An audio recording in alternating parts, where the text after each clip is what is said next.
Welcome, gamers, to Basement Arcade Pause Menu, the show where we hit pause, sit back, and just chill. I am your host, Ben Magnet, and today on the show, I have with me one of my bros from the Fake Nerd Podcast, Mr. Ryan Eliopoulos. But today isn't when we're doing the quarterly. Today is a day that we have been wanting to do. Today is a day that we have been waiting for months. Because one of us, or both of us, have been playing the same game. Well, one of us. One of us, really, yeah.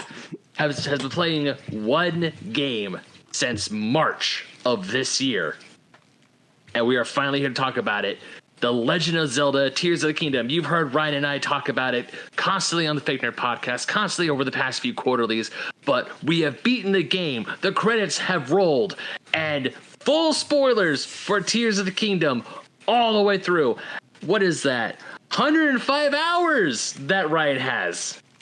Probably not as much as you, but I also I experiment more with games, so I've diverted my time. But 100 hours, that's a game, baby. 180. Hell yeah. You definitely did more shrining than I did. I did a lot of shrine. So, yeah, full spoilers for The Legend of Zelda Tears of the Kingdom, a game that has been praised to high heaven, a game that is front runner for Game of the Year as of this recording. There are, a few of the games have come out that might dethrone it, Spider-Man 2 being one of them. No. But no. It's Baldur's Gate and Alan Wake 2, Ben. Those are... Baldur's Gate, okay. It's, spoiler alert, y'all. If Baldur's Gate 3 wins a bunch of awards, I don't need y'all to be screaming because it's like one of the greatest games ever made. Just like Tears of the Kingdom, it's a great year for games. Yeah. Apparently, according to our friends, the Gamers Week podcast, this year has had the highest rated video games in the past 20 plus years. Yeah, if you look at like Metacritic, which is like the Rotten Tomatoes for video games. And again, these things are just amalgams of like all the different review scores, but this is the highest year of games over 90. And that is a really hard thing to achieve, getting over a 90. And generally with publishers, like if your game gets a 90 or above, like that's great. They get like bonuses and incentives because like, yo, you did the deed. And pretty much every big game this year has been good. We've been incredibly lucky. I wish we could talk about all of them, but there's just not enough time in the world. But we're here to talk about one of the best. Yep, that we most certainly are. So, Ryan, let's just get right into it. Now, you and I have been I'm going to put on my water suit and dive right into the water. Is that what we're doing? Yeah. Put on your Zora armor because we're going straight into it, baby. There you go. So, you guys know how I've been feeling about Tears of the Kingdom. I've had it beaten for the past few weeks already. Ryan just recently beat the game. Yesterday. He beat the game yesterday as of this recording. So, Ryan, tell me your initial feelings when you saw the credits roll. Well, first I want to say this game came out in May, right? So it came out in May, not March. Or March. It came out way earlier this year, right? But yeah, I beat the game in 105 hours. I put like 100 hours into it in those first couple weeks. And then I stopped playing it for 6 months because I'm a hardcore gamer and I play all the new games. So I played everything. And I forgot about Zelda and I didn't beat it. And then Ben was like, yo, I beat the game. Let's talk about it. I'm like, cool, I'll come back to it. Coming back to it, one, incredibly hard because the control scheme on the Nintendo Switch is a lot. There's a lot of buttons, the fusing, the ascending, how to remember how to do everything.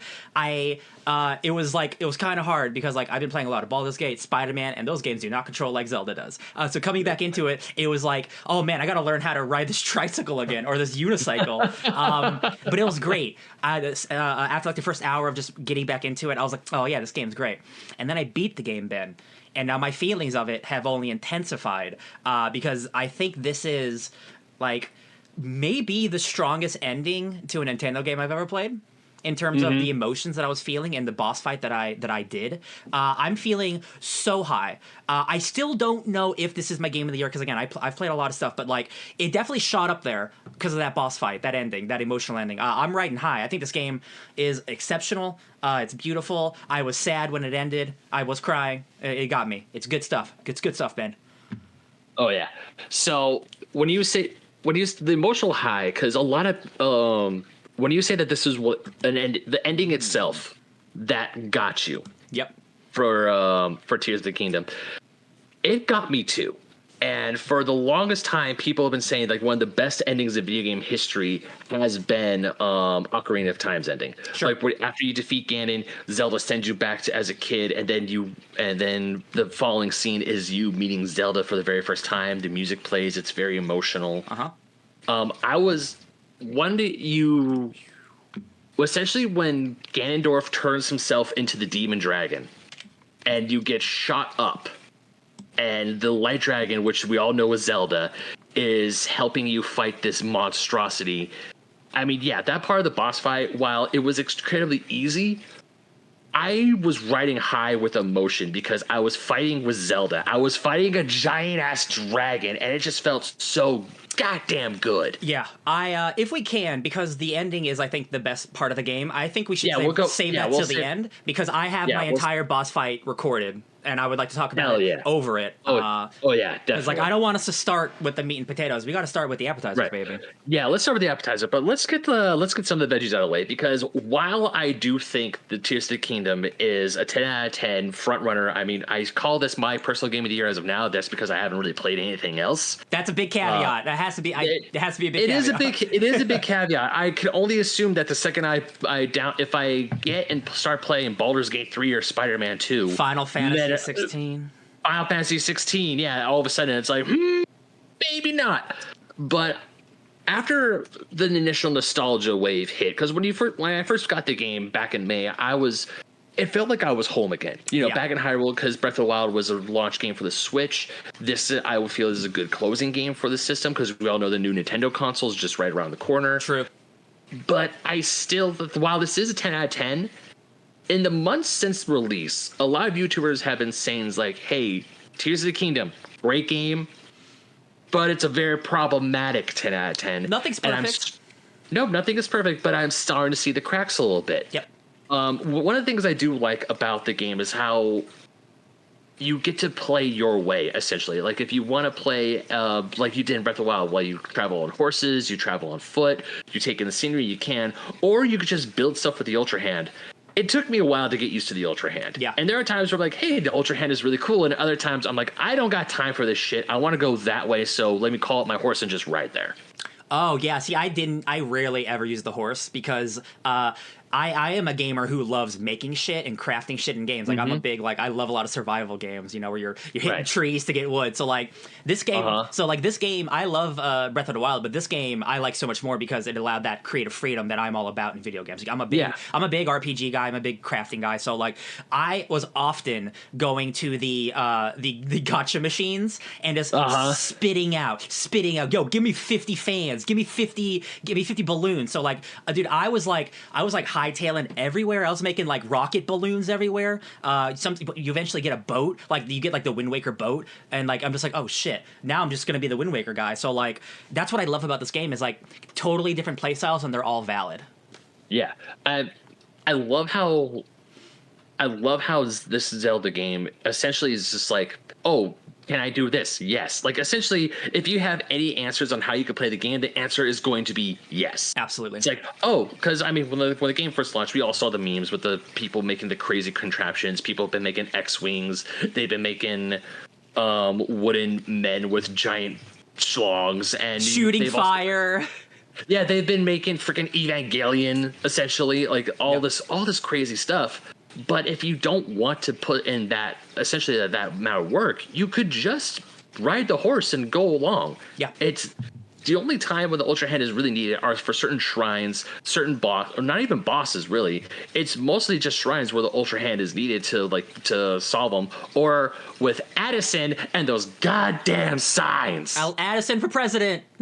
I mean, that dude is loyal, and part of me is bummed that because I thought I found all of his spots, but I did not. There's 80 of them. 80 of them? I did. I wish there was like a screen cap to tell me how many, because you can do that for shrines and stuff. I don't know if it tells you the Addison ones, but no, it doesn't. I looked it up after and I was like, yeah, there's 80 of those, and I'm like, I feel like I found a third of those, and every time I found him, I did it because again, that's a fun puzzle you can do because they always give you the right tools, right? You can do it their way, or you can just cobble together 40 pieces of wood and hope it stands up. And everything works. Whatever works for Addison, man. I cannot tell you how many times.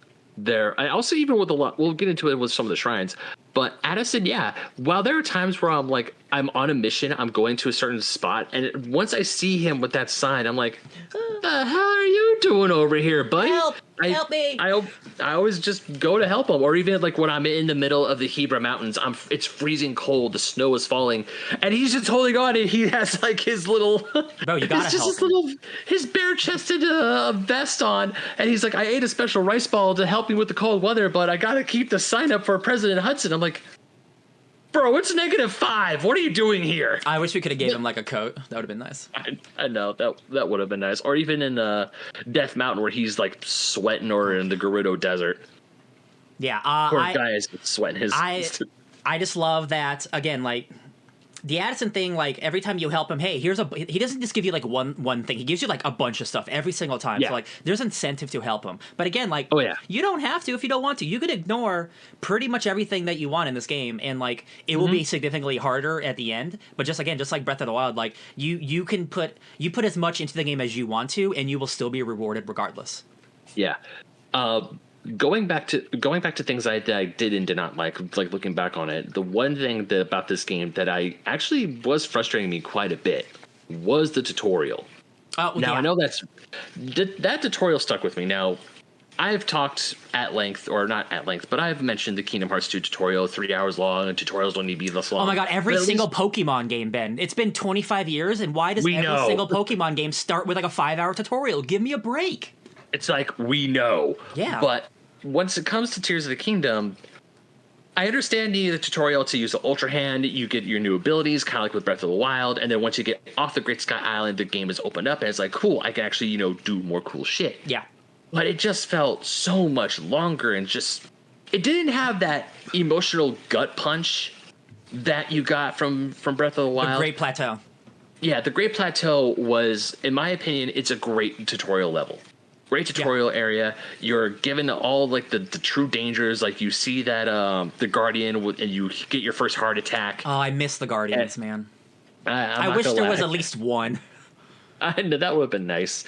But with the Great Sky Island, when you go back to Hyrule, it's like, I know this area, but you don't get that emotional gut punch that you do from Breath of the Wild, which I know that's the thing, but just the Great Sky Island just felt so long. And also there are times where it felt more difficult than it needed to be. Like you have to like craft make a raft to get across this river. I lost my raft like 3 times.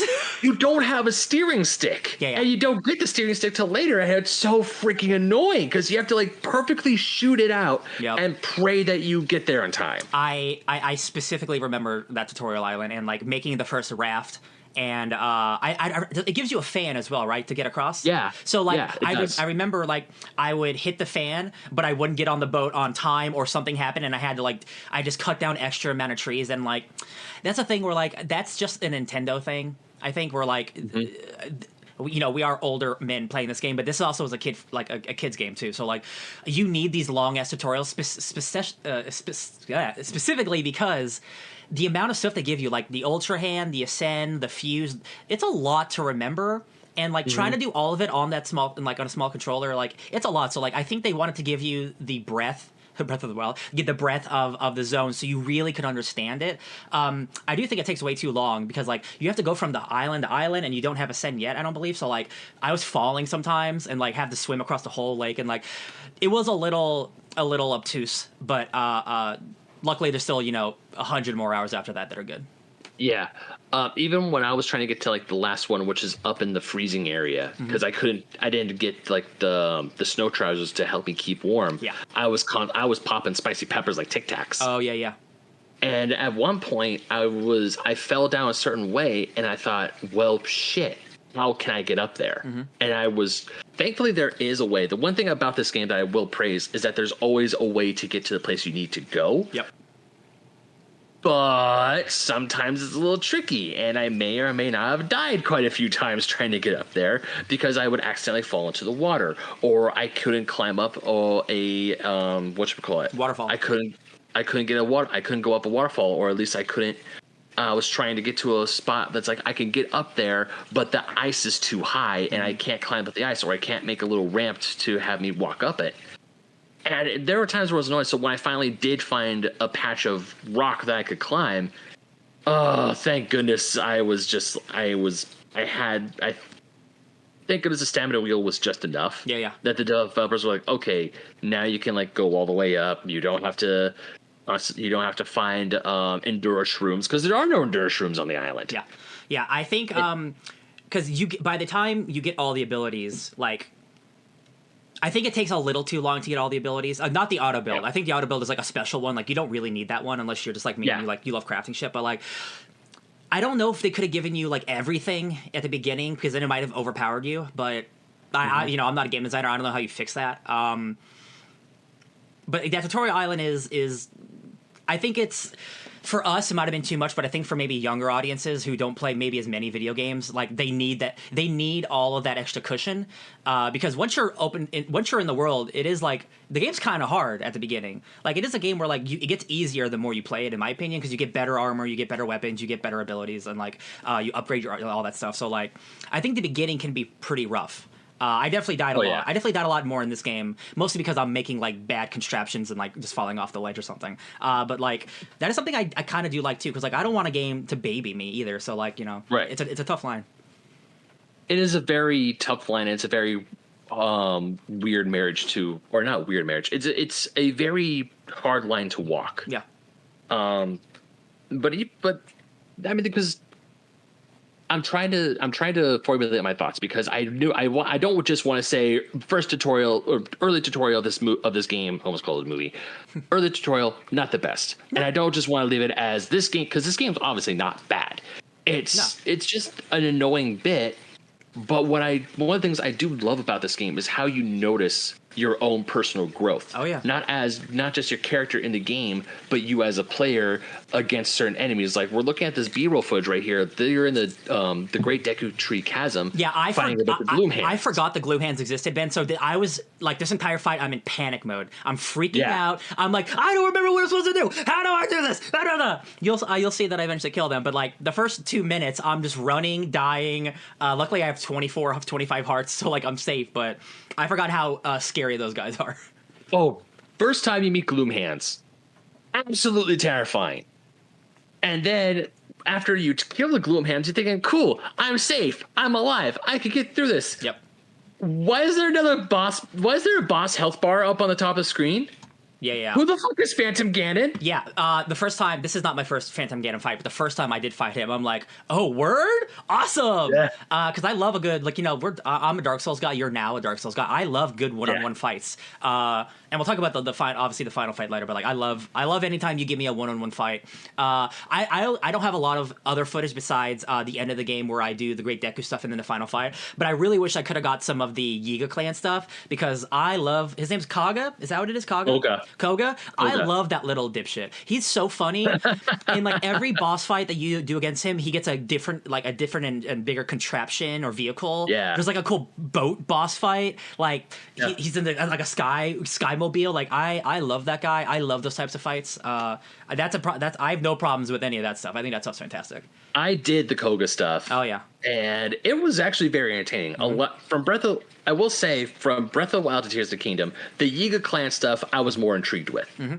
Whereas in the first game, the Yiga clan was more of an annoyance and a hindrance. Yeah. Whereas in Tears of the Kingdom, they got some shit going on. It's like, okay, let's check up on these guys. We gotta keep an eye on them. So fighting Master Koga, seeing his contraptions, and you just want to look at him as like, how the hell are you running this criminal underworld? And you are such a blumbering idiot. Yeah, it's a bunch of goofs. They're all goofs. I love them. And I love all the side quests, because like there's like a zillion side quests, and I definitely did not do all of them. I looked through. No, neither did I. I looked through like my journal, and I was just scrolling of like side quests, these quests, shrine quests. I'm like, holy shit, this game's too big. But anytime you did a side quest where you have to help someone, and then it turns out to be a Yiga member, I loved it every time. Like, I specifically remember, like, oh, my friend's lost in the forest. Can you please go find her? And then you go to the forest, and then she's like, hi, you found me. Psych, this was a trap. And she turns into a Yiga member. And I'm like, yeah, I'm going to kill you. Lots of that stuff. They're hilarious. I love the way that they fight. They're always teleporting. You have to be, like, strategic. I could do with more Yiga. I think they're hilarious. One of my favorite Yiga Clan quests was that it was a quest that was tied to Pen from the Lucky Clover Gazette. And also, I love those quests. I absolutely adore it. Not only made me want to go to the stables, but also it's like, cool, I could get some rupees, because in the very beginning of the game, rupees are a little hard to come by. Unless you do a whole bunch of duplication glitches, which I never did, because I never. Too tedious and too hard. But one of my favorite ones was when there was a fortune-telling cuckoo, and they're like, and then you go up to this chicken, and the chicken is talking, and all of a sudden the chicken turns into a Yiga Clan member. Yep. And I'm like, of fucking course it's a Yiga Clan member. Yeah. Those are always fun. Get wrecked. Yeah. Those the journalist missions, and it's Pen. That's what he said. That the guy's name was Pen, right?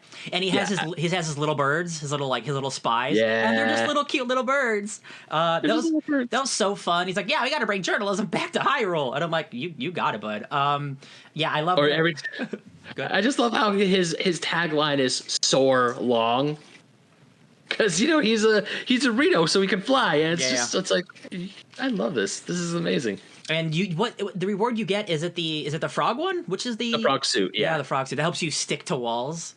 Yeah, that's pretty. Which good. does help. Which does help in certain in the rain and certain caves. Yeah. Now, so going back to one of the things that took me a while to get used to.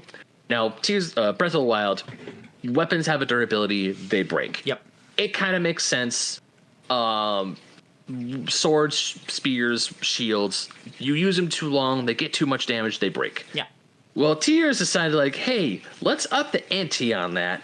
Whereas not only does when Ganondorf comes back and he lifts up Hyrule Castle, there's chasms everywhere, there's gloom, all the weapons in the world are decayed, which means they're even more brittle than they used to be. How do you make them not brittle and worthless? You fuse monster parts to them. And sometimes the designs are really freaking sweet, and other times they're ugly as hell, but I have to ignore it because stat boosts, baby. Oh, yeah. There's the Gibdo. You get the Gibdo ribs. Those are the ugliest ones. You put those on a stick, and it's just a stick with a giant rib cage on it. Those are ugly. Yeah. But you get like teeth, or you get like Xalo horns or tails, and those things it's like a whip. Like the tail unfurls. It's really cool shit. And like I understand not everything could be aesthetically pleasing, but like the fact that you can fuse practically every single item to any weapon is mind-boggling. It's truly astonishing, and like. I don't love a decaying weapon system, but like they're carrying over from the first game, so I'm not mad. You're doing the same thing, like I wouldn't expect every item to be impervious, right? Like I don't need every. Right. Also, like I don't know if I'd want like I get one sword. Am I going to use one sword the entire game for 100 hours? That's kind of boring. So like I got used to this system a lot more than in Breath of the Wild. But also again, like I love fusing stuff and fusing things that you wouldn't expect. Like if you attach a flamethrower emitter to a boomerang and you throw the boomerang, it spits fire everywhere it goes. That is pretty cool. If you attach a cannon to any weapon, it turns into a rocket launcher. I have footage of it later, but the mech that you get, I attached 2 cannons, and I'm just boom, boom, boom. It's incredible shit. The fusing system is so fun. That's like the one thing that will get me going back, because like I want to make more vehicles. I want to find more stuff. Like the more batteries you get, the longer you can have these cool vehicles that you make. Like I was definitely making like twisted metal vehicles that have like spikes and rocket launchers, and like I can fly. And it's like, man, that fusing stuff is the real deal, and it's so seamless. Whether it's with a weapon or a vehicle, like they have like perforated slots where like, okay, you want to attach here, like we'll click it into place for you. Again, it takes a little while to get used to, but I found it to be like very, very easy. I was able to make vehicles like by the end of this game, I was making vehicles like that even without the auto build. Just great stuff, great game design. Yeah, there were definitely. That was one of the things earlier when I was talking about how your skills with the game, obviously they progress over time. You get better the more you play the game. Because when I first get it, it took me about 20 minutes just to put 4 wheels onto a board to make essentially a makeshift cart. Yeah. So I can go forward. Now it's like, okay, boom, boom, boom, boom, boom. Do I want to add anything else? Ooh, I have some beam heads, the unicorn Zonai beam heads that just shoot laser beams continuously. Let's make this as a cartwheel of death. Why not? Yeah. And I cannot tell you how happy I was when I got the searing stick. The steering stick needs to be in the beginning of the game, like from the get-go. None of this, like, barely, like, stuff. Yeah, like the rocket I get taking a long time because that's kind of like a cheat code almost. But yeah, the steering stick should have been a little quicker. Because a lot of the time you're just like, all right, I'm going straight, and I hope I don't hit a hill because I'm just gonna turn over. You're just gonna turn over. You're just gonna do all this other stuff. Did you find the Koroks who need help to get to their friends annoying or no? No, I mean just like that first game, you don't have to interact with any of that stuff. And I did, if I was feeling it, this being a giant game, like I'm on my way to a quest, I see a little guy, I'll help him out. I love the ones where you have to make a vehicle for them. Those ones I love, and they always generally give you the parts around there, so you don't have to like scrounge around for it. Or don't use your own personal collection. Yeah, exactly. Like the ones that are like, there's like a tree stump, and then I have to like fly to one. Those are fine. Those are okay. But like, I really like the ones that again allow you to be creative. Have to like you can just attach a rocket to one of those little guys and just shoot him 100 miles away and hope he makes it. And like they're never mad. They're just like, "Ow, that hurt." I like the Koroks even more in this game, just because again, it gave me that freedom to try different things. Korok abuse. Hey, they're made out of like plant fiber. I won't lie. I may or may not have attached a rocket to a Korok just because his friend was way over there. Oh yeah, and I'm like, you know what? I'm gonna see if this works. And lo and behold, it did. And I'm like, huh. Imagine that. I forget the name of the village. It's the village that you save and like rebuild. But there's Laurelin. Laurelin Village. I remember there's a Korok who's like on the other side of the path, and he's like, "Hey, I need to get to my friend." And like it gives you all the stuff, and like you just take a vehicle and you go down the winding path, and you bring him right to his friend. I'm like, that was nice. That was sweet. It was like a little joyride with my homie. They're not all like that. Some are actually pretty tough. We're like, yo, my friend is on another sky island. And I'm like, oh yeah, how many fans do I have? I love it.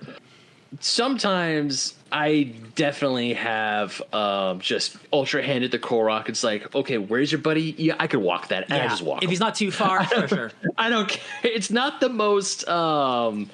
It's not the most ingenious way to get a Korok, but it works to take a Korok. But hey, if it looks stupid but it works, then it ain't stupid.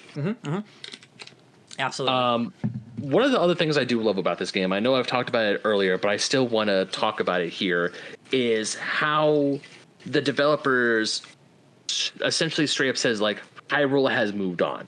And not moved on as in they've forgotten about the Calamity, because there are still remnants of the Calamity. There's monuments with the Silent Princess on them, where Zelda that were sites of great battles involving the Calamity. There's the kids in Hateno Village. There's a side quest where you get to teach them about the Calamity, because they are like, oh yeah, that didn't really. It's like, oh, we're too. It's the next generation who's too young. They weren't alive when Calamity Ganon hit, and Zelda and Link saved all of Hyrule. Yeah. But I do love how time has passed in Hyrule. Yeah. And yet here's this brand new scourge, this brand new Calamity, wink, wink, nudge, nudge. Yeah.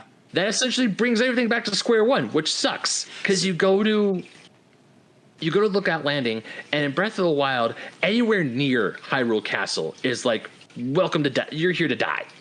It's welcome like, this is death. Yeah. Yeah, welcome to death. How would you like your death? Would you like it shot from a million miles away or right into your face? Yeah. And then in this game, it's like, hey, we have Lookout Landing. There's the castle. You could go into the castle. These are a little tougher, but there's some good weapons in there that will recycle every blood moon, i.e. the dusk bow that Zelda used in the last game. It's in the very tippy top of the tower. I did not know that. Oh, you did not know that? Yeah. Yeah, and all the royal weapons, like the royal broadsword, the royal claymore, the royal bows that are scattered throughout the castle. I got those, but I didn't know about the top one. That's a bummer. Did you get the secret? Yeah. Did you get the secret thing? You had to light the torches in the throne room? Oh, baby, I got that shit. Yeah, hell yeah. I got the champions. Actually, my final boss fight with a Ganondorf, I upgraded the champions levers to the highest they can get. Nice. I was wearing right here. I was wearing soldier greaves and like the Hyrule thing, because like those were like 18 armor, and I'm like, I don't have anything higher than 18, so I wish I could have upgraded myself a little bit more. If you guys are watching this video, again, this is me having not played the game for like 6 months. So even though I beat the boss on the first try, it's not graceful. I'm not a perfect parry champion, so don't judge me, please. I play so many games I forgot what I was doing, but I still won. All right. Anyway, going to this boss fight with Ganondorf, I over prepared with Ganondorf. After I did all, because I told myself I want to do all the shrines. That's what I did in Breath of the Wild. I wanted to do all the shrines. It took me a while, but I got all the shrines. I had max hearts, max everything. No, not max everything, but max hearts, max stamina. How many hearts are there in total? Can you get?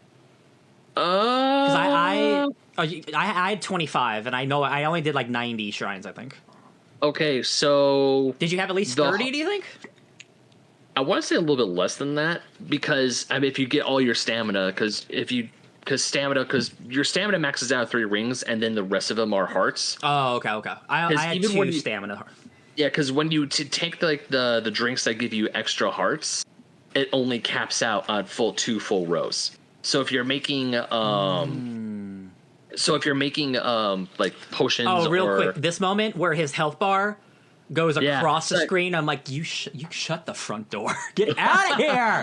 Get out of here. This part right here. I'm playing this game. I'm like, okay, yeah, second phase, Demon King Dagon. The first phase is like, stop. It's so good. Yeah. Stop. And then it's like all the way over. I'm like, son of a bitch. It's a great fight. I do want us to backtrack a little bit, because again, I want to save like the best thing for last, because there are so many things I wrote down that I wanted to talk about. How much did you do in Terrytown? What do you mean? Did you build a house? Yeah. Cool. Did you do the monster museum? Yes, I did. That was probably my favorite thing. Those little gross men. I already forgot their names. But the little Hilton and the other guy who wants to become a Satori. There was just so many caves. Oh yeah, he wants the bubble gems. I was going to give him the bubble gems, but the fact that every time I saw him, he's like, I can send. There's like 60 or 50 some caves out there with the bubble gems. I'm like, I'm not gonna do that, dude. Yeah, I just got all. Colton is the gross one. They're both gross. I got a lot of those, and if you get all the masks, it's really cool, because you don't just you get monster masks if you do these quests, right? And when you put the monster mask on and you go and you spend time near those monsters, they don't attack you because they think they're one of their own. Also, Link takes on the physical properties, so like if you're wearing like a Bogoblin mask, he like hunches over like a Bogoblin. It's really cool. Oh, yeah. So, yeah, it's a very subtle thing, but like if you crouch in any of the masks, like he walks like they would walk to blend in. I think that stuff's great, and it's like that's a little detail. I actually never put on any of the masks. I just got them because I was just trying to like complete it, get other rewards from him. And once that was done, because I'm unfortunately that guy. When I see a whole bunch of monsters, I don't go, let me try and blend it. I'm like, well, see, Ben. Like, it's not, knuckles cracked, sword drawn. It's like, let's dance. It's not like I just go out and hang out with them. I infiltrate. I infiltrate them, and I set up traps. And then I'm walking out and put sunglasses on, and the whole base explodes. I don't go in and leave them alive, sir. I'm still a monster. I'm still a monster killer. Like there's those bases that are like giant skulls, and people are hanging out. Yeah. So like I will be like a Bogoblin or whatever, or a Lizalo. Lizalfos, thank you. And I'll be like, hey, it's just me. I'm a lizard man. And then I'd climb up to the top, and then I would drop a bunch of bombs on, because they have a bunch of bombs in their base. And I would just boom, boom, boom, boom, boom. And I walk out like, damn, it feels good to be a gangster. The one time, so I got all the Yiga armor. I got the Yiga armor set. I infiltrated the Yiga clan in Guru Canyon. Yeah. And I did this, like, I did the Blade Master quest first. Okay. So when I entered the Yiga clan, not only was I greeted as a fellow member of the Yiga, I was also greeted as the Blade Master, like a very high rank to reach within the Yiga clan ranks. So I'm yeah, that's right. Bow before me, bitches. And I'm just like stealing all of their stuff. Mm-hmm. And then I'm like, I want to know what happens. So I put my regular armor on. Immediately they're all like, intruder alert, intruder alert. And we have this huge fight outside, and I just wiped the floor with them. Oh yeah. Did you have a like favorite weapon type, or were you just like whatever works? So I really like using spears because I love the range, and you get a shield, and I'm like a Spartan, bro. They can't even touch me. I was very much a one-handed sword user. Yeah. I don't know if it's just because I'm used to, like, once I got the Master Sword, I was trying to use it as much as I can. Yeah. I liked how it was quick. I like how you can add the monster parts that you add to them. They do really good damage. Yeah. While I was definitely a sword user, I didn't avoid spears, but I definitely didn't use a lot of spears. Like if you had, like, whenever I killed a Hinox and they dropped like a bunch of really good weapons, i.e. the Royal Sword, the Royal Claymore, I picked those up. And if I had to choose between either a Royal Halberd or a Royal Claymore, I picked the Claymore. Because I realized quickly that, like, the combat in this game, it's good. I'm not going to say it's great. I think it's pretty, like, it's very much like, yo, you dodge an enemy and you hit the enemy. You know, we're not playing Dark Souls here, right? But like, I found myself like having trouble early on. So like, I used the shield a lot more than I did in the first game. There's shields in the first game, right? It's been 1,000 years. Yeah. I found myself doing the shield combo more because like, yo, that takes the damage, and like, I started to die less when I was actually trying to be more strategic. Once I realized the flurry attack, I'm like, oh, and that was the 100 hours prior to this 5 hours, 6 months ago. But I was like a flurry master. And then I used a lot of arrows. I used a lot of like flaming arrows or the choo-choo arrows that automatically aim to enemies. That stuff's great. The flying Keese arrows. The Keese, choo-choo. Oh, choo-choo is the goo things. The goo guys. But I also use that, like you can put a fire berry, a shock berry, any type of berry, and it has an elemental property you can use on your enemies. If you're in water, you shock the enemies in the water. Like it's great, like, systems. There's a lot of good systems at work in this game. I also just love how the fusing stuff, you can fuse a whole, like, in the first game, you had ice arrows, lightning arrows, bomb arrows. You had a whole bunch of different arrows, and you needed to find them, which, makes sense. But this one, I do like how you can switch them on the fly. Mm-hmm. But also, I will admit, going through that giant-ass wheel is annoying as hell. I think maybe my biggest complaint, and like, it was fine, I was dealing with it, but I think my biggest complaint is just the inventory management and system in this game. It's just like, if you're going to give me 1,000 items to sift through, you got to give me more options than the one I most recently used or the one that's the most valuable. Like, tell me, like, hey, like, I don't know if there was a way to, like, hey, like, we're going to automatically, like, yo, you're using this, we recommend doing this. Like, just some better way, because, like, if you're in the middle of a hard fight, then you have to hit that button, and you have to scroll past 100 items to find the one you're doing. And I'm like... Or just... It takes you out sometimes. It does, because what I did was... even with the item management, when I'm crafting items, like, I'm preparing for a fight. Because thankfully there's a button you can push, like, for by type, by attack power, by most use. Now when I had like the wheel, I would do most use because it had my bomb flowers, it had my eyeballs, it had a bunch of the elemental things I would fuse to my arrows. I'm like, cool, we're good there. And of course, when I'm trying to cook, all your food items are at the very top, whereas everything else is on the bottom. So it's just, hitting that button was annoying. I want to say I got used to it. I did. But there were definitely... I kind of hate that I got used to it because there should have been a better option. There are other games where it's like, hey, do you want to favorite this item? So then when you're trying to do a thing, it's like, here's your favorites. You could kind of like how in auto build, you could favorite your creations that you make. It's really strange that auto build has a favorite section, but like... And again, like, it's the type of thing where like I ended up using less items because I would use like the most frequently used ones, and it's like, bomb flower, this, that. So like I would just be using the same things because it's easy to get to instead of experimenting more. We're like, maybe I'll try this item, but I have to scroll 75 wheels past it to get to it. So I'm just like, there could have been a different way, but again, like, they have there's so much you can do in this game, and there's only so many buttons on a controller. Like, Like, if the inventory management is the thing that has to suffer for everything else to work, I'll take it.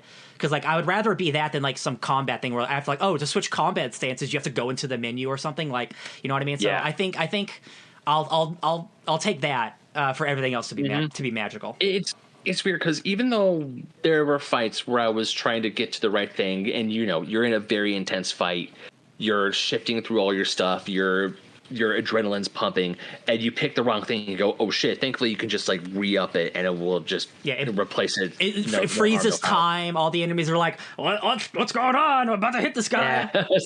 Pretty much. Oh god, there was something else. It wasn't just about inventory management, but it was also. Damn it! I had a That's thought okay. and I lost That's it. okay. I have so many notes. That I want to talk about. Let's talk about the tiers of the kingdom. Oh my god! You mean the? All right, so see, that's why I wrote down a bunch of shit. I ain't missing the good stuff, Ben. We ain't missing the good stuff. Hell no! I just wrote down some of my favorite quests and stuff. But yeah, we're talking about the tiers. So, a YouTuber I watched was talking about how while the tiers system, well, not the system, but the memories and what you see happens to Zelda is good, but it doesn't give that emotional gut punch that Breath of the Wild did when you find the memories. Where essentially, because you wake up as Link, you have no memory of the past 100 years. Mm-hmm. The memories help you regain and put pieces back. You see Link's relationship with Zelda, you see it grow, all this good stuff. Yeah. I am actually 100% okay with seeing what happened to Zelda. Yeah. And I am because Link has his memories back. They had their everything for the past, like, say 5+ years since the defeat of Calamity Ganon. Link and Zelda have been doing their best to rebuild Hyrule. I am 100. A lot of the time when I was playing this game, I cared so much about Zelda. Yes. I wanted to know what happened to Zelda. I wanted to know what happened with Ganondorf. Absolutely, I cared. Yeah, that's an interesting complaint people have because, like, it's the Legend of Zelda. I want to know what's happening to Zelda. Mm-hmm. Link's he doesn't speak. He's very expressive. Like, I like Link a lot, but like this story, it's about Zelda and the things that she does to protect this kingdom and like help usher in the future without a calamity. And like, I have some people say like, oh, it takes away her agency, and I'm like, what do you mean? She literally like sacrifices herself to become a dragon? That's a lot. Yeah. That's all the agency somebody can have, I think, is like, yo, the only thing that I can do to save the world is to become a dragon and wait 10,000 years for this Master Sword to like. It's like a Back to the Future time travel shit that I love. Yeah. And like, I guess there is something to say like, oh, like she's not doing a lot in the story, and I'm like, I guess I just don't. Bitch, like to that I respond with bitch, please. Yeah, like because first game she was trapped in Hyrule Castle for 100 years. That sucks. Holding back Calamity Ganon. Yeah. She gets 5 years of bliss, 5 years of happiness with Link. She's rebuilding the kingdom. She thought the nightmare was over. She then decides to go down to the foundation of the Hyrule Castle because, hey, let's go. Like, hey, because she's a scholar. It's an expedition. Yeah, what I love about Zelda, both from the first game and this one, is that she constantly wants to learn. Mm-hmm. I love how she wants to find out more about her heritage. She wants to find out more about her kingdom. She is the type of person where she knows there's an explanation for things, and she loves studying. She loves researching, and it makes her more endearing, to be perfectly honest. Yeah. And even though she essentially caused the return of Ganondorf, the fact that she decides to sacrifice herself to put her, because now it's like, I'm going to be an immortal dragon for 10,000 plus years. Yeah. To reforge the Master Sword. Because this great evil's coming, and if I have to do this, I'm gonna have to go for it. People might be complaining about the tiers. I don't really have a problem with what, like, I love the idea that Zelda, like, first of all, I love that opening where like Link reaches for her and misses, and then she gets teleported back in time. I think that is dope. I love the journey of like how she's learning about Hyrule and like Rauru and Sonia and Minaru. I love those guys. Like I would read a whole comic about them and like the history of Hyrule and how this cat man banged this elf lady to create Hyrule. That's like very interesting. I will say, where's all the Sheikah stuff from the first game? Yeah, I have no actual problems with it, but it is astounding to me that we spent 100 hours in that first game uncovering Sheikah stuff, all this stuff, and then in this game it's like, oh, there's just another civilization that we don't know about. I'm like, all right, okay, don't think about it too much. We have the Guardians. It's like they probably found and dismantled the Guardians because I feel like once after the calamity happened and is this like the Galactic Empire trying to get rid of the Jedi? No, it's a myth. We don't even know about the Sheikahs. I think it's more like the New Republic trying to scrap it's like the New Republic scrapping the Empire's equipment because it's like we're not going to let these weapons be used against us anymore. Okay, sure. It's just like I don't know if there was. Maybe there was mentions of it and I forgot 6 months ago, but I feel like the Sheikah stuff is like not even mentioned at all in this game. I mean, the Sheikah Slate is replaced with the Pura Pad because that's something that Zelda. You mean the Nintendo Switch? The Nintendo Switch, yes. I love that. I love that so much. It's like the first time I saw it, I was like, "That's a Switch Lite. You can't tell me shit." Yeah, I love that. Let's see. But yeah, the tiers themselves, every time I found a glyph, like when I was up in the Sky Islands, I would look down, I would see a giant glyph. Even if it was completely out of my way, I'm like, I'm going down. Oh, I love it. I had to find one of my favorite things. My favorite things to do in this game was just like I'm just gonna rise up a tower and look around and just fly somewhere. So, there's smoke over there. I bet there's someone to kill or someone to talk to. Oh, there's something glowing over there. I'm gonna go learn about it. Like there's always something beautiful on the map. It's what I like about this game so much is that like.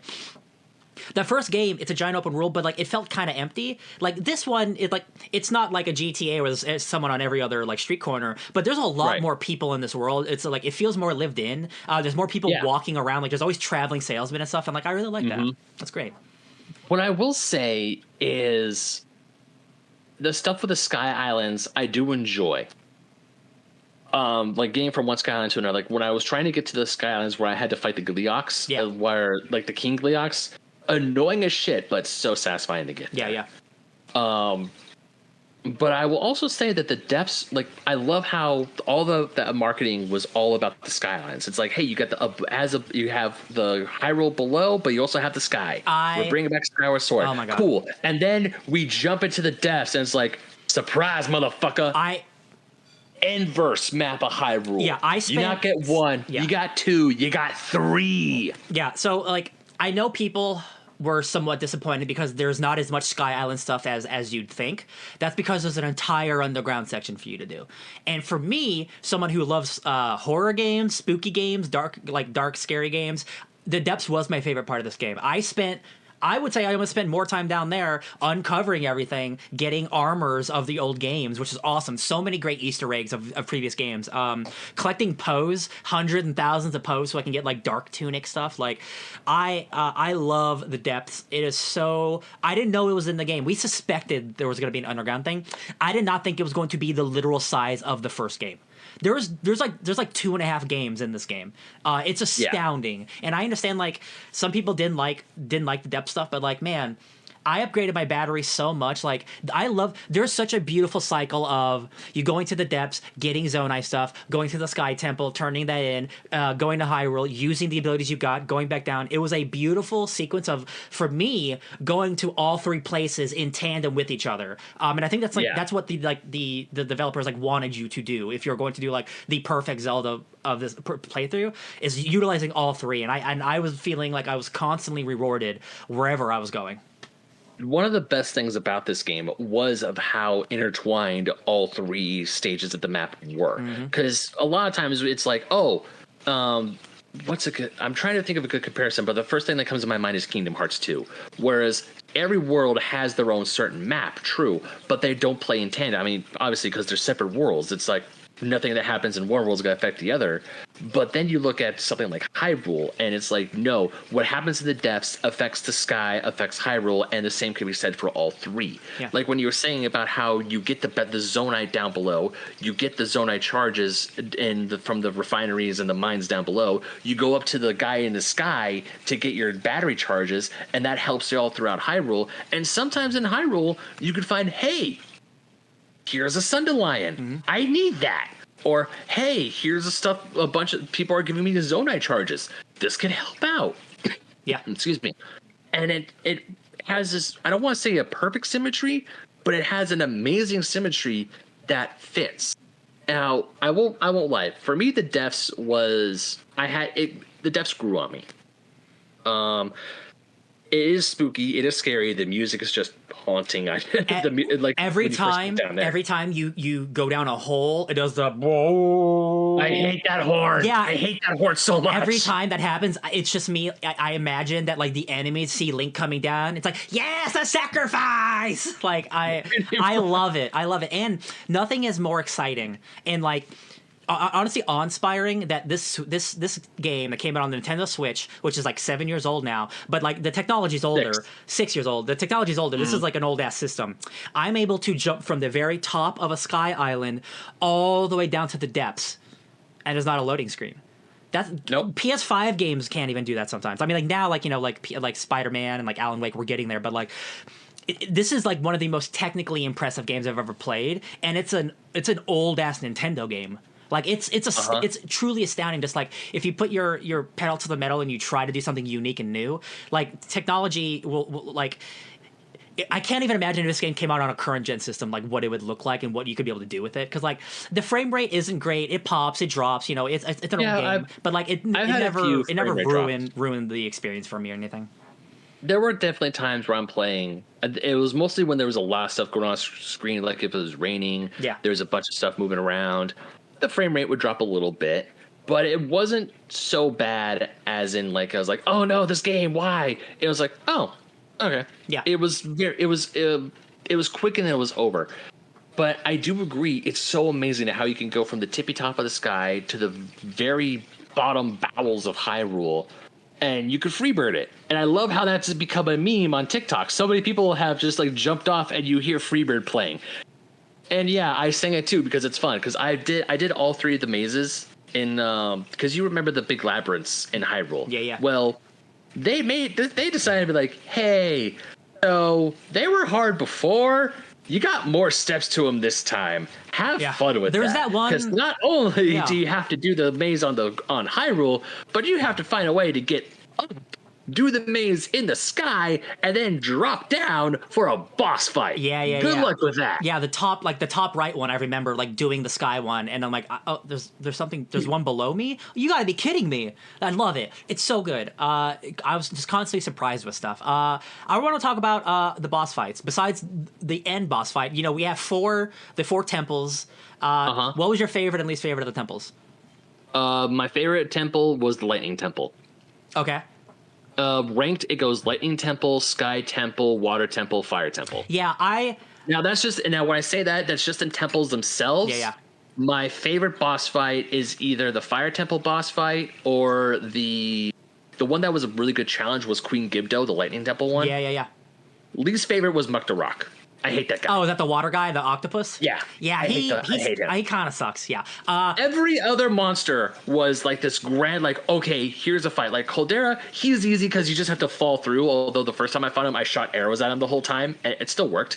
Yeah. Second time I found it, when I found him in the depths, I just like jumped through. It was like, this is easy. I was doing the same thing at first. My favorite is Caldera. Caldera, the air one, the Onyx. Yeah, the ice centipede guy. Yeah. First of all, I think that has also the best music out of all the zones. Oh hell yeah! Oh my god, dude! Like, that music bopping. I think I might have messed up by starting with the air temple because I think it's like the best music and like the best boss fight in terms of what you're doing. Although the fire one's pretty cool because like you have to like fly around and shoot your Goro dude.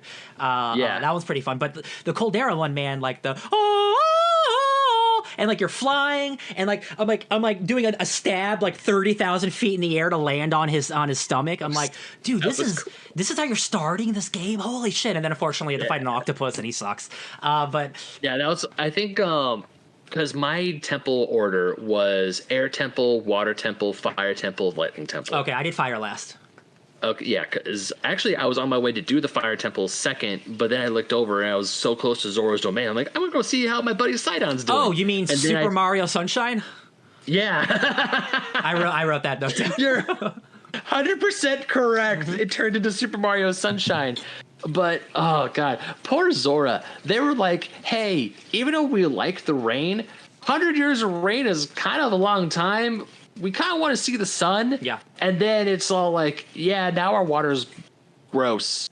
Yeah. Help. I love. There's a statue of Sidon and Link in their little area, and I'm like, you cannot tell me they're not boyfriends. You cannot tell me.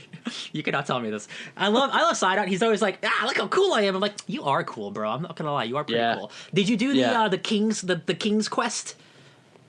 Yes, I did. And you got like scales, and you got like a trident and shit.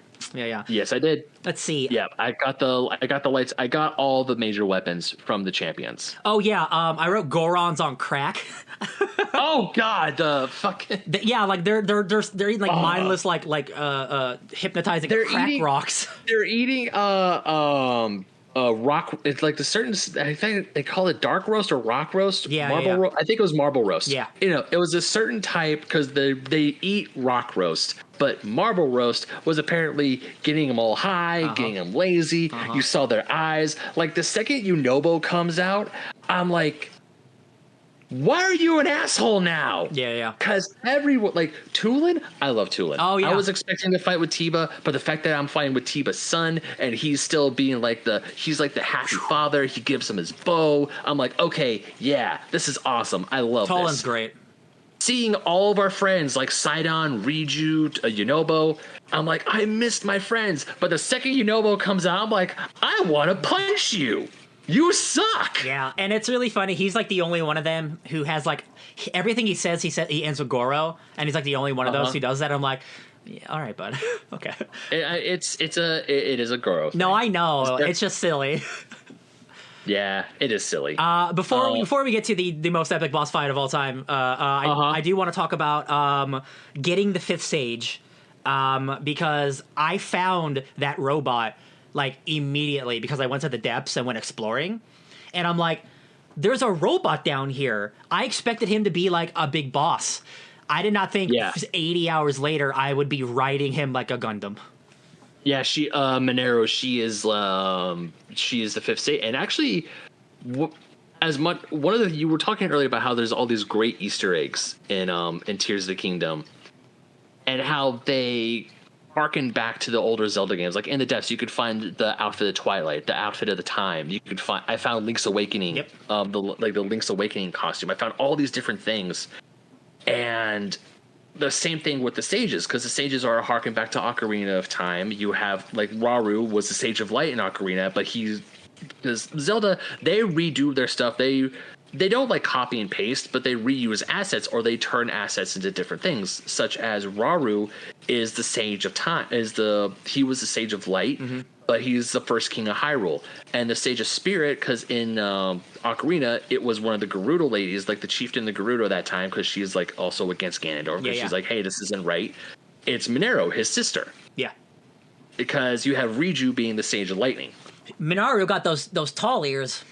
She got them really tall ears, and she turned into a Gundam. It was awesome. Yeah, when you find that mask, and it was such like a click moment, because you find the masks, and then it points to a beam of light very far away, and you're like, "What am I doing?" And I fly, and you get there, and you have to go to the depths, and you're like, and dude, it was like a revelation. I'm like, oh my god, this is the head of the robot. Am I gonna be a robot? And it's like, yeah. Not only do you get a robot, you can fuse 3 different weapons to that robot. So again, that's where boom, boom, boom. I wish I had the footage recorded. But before the Ganon fight, you fight the Demon King's army, and it's wave after wave of enemies. All I did was sit on Monaro going ba-boom, ba-boom, ba-boom, ba-boom. It was incredible.